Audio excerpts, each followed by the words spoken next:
জেলা কোচবিহারের মাথাভাঙ্গা মহকুমা। আর এই মাথাভাঙ্গা মহকুমার দীর্ঘ সময় ধরে রথের মেলার আয়োজন করা হয় সমারোহের সঙ্গে। মাথাভাঙ্গা মহকুমার মদনমোহন বাড়ি, আর এই মদনমোহন বাড়ি থেকেই রথের মেলার সূচনা করা হয়েছিল রাজ আমলে। বর্তমান সময়েও এই রথের মেলার আয়োজন করা হয় সমারোহের সঙ্গে। তবে এই বর্তমানে এই রথের সংস্কার কাজ চলছে দ্রুত গতিতে। ওরা আসছেন মদনমোহন বাড়িতে, কতটা আনন্দের আপনাদের জন্য বিষয়টা? এটা তো আমাদের খুবই আনন্দের বিষয়। এবার আমাদের পুরী থেকে যে জগন্নাথ বলরাম সুভদ্রা আসছে এবং আগের তুলনায় এবার অনেকটাই বড়।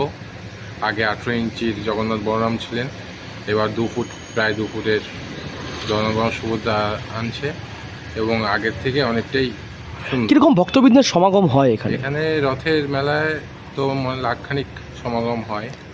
চলতি বছরে রথের মেলা উপলক্ষে মাথাভাঙ্গা মহকুমার মদনমোহন বাড়িতে একটি বিশেষ আকর্ষণ রয়েছে।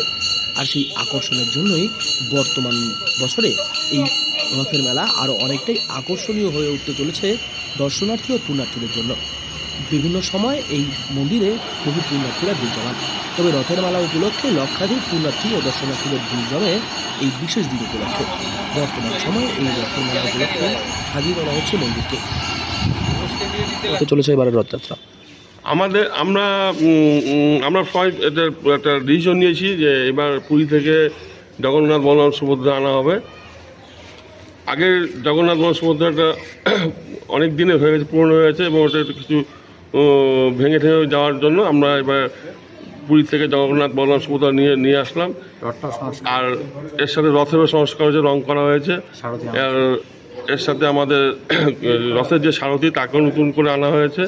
ইতিমধ্যেই রথের মেলা উপলক্ষে পুরী থেকে জগন্নাথ, বলরাম এবং সুভদ্রার মূর্তি নিয়ে আসা হয়েছে মাথাভাঙ্গা মদনমোহন বাড়িতে।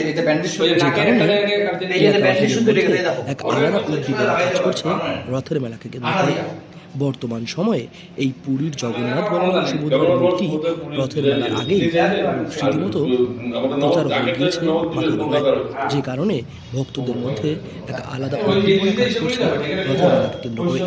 এবছরও তো রথযাত্রা অনুষ্ঠিত হচ্ছে এবং পুরী থেকে জগন্নাথ, বলরাম, সুভদ্রা এসছে। কতটা আনন্দিত হয়ে রয়েছেন আপনারা? আমরা খুবই আনন্দিত মাথাভাঙ্গাবাসী হিসাবে। আমাদের নতুন জগন্নাথ, বলরাম, সুভদ্রা আসলো অনেক বছর পর পুরীর থেকে।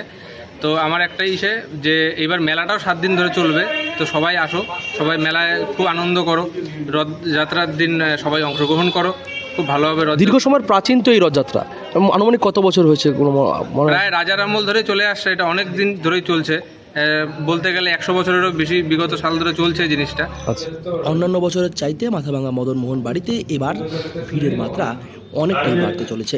কোচবিহার থেকে সার্থক পণ্ডিতের রিপোর্ট, লোকাল 18 বাংলা।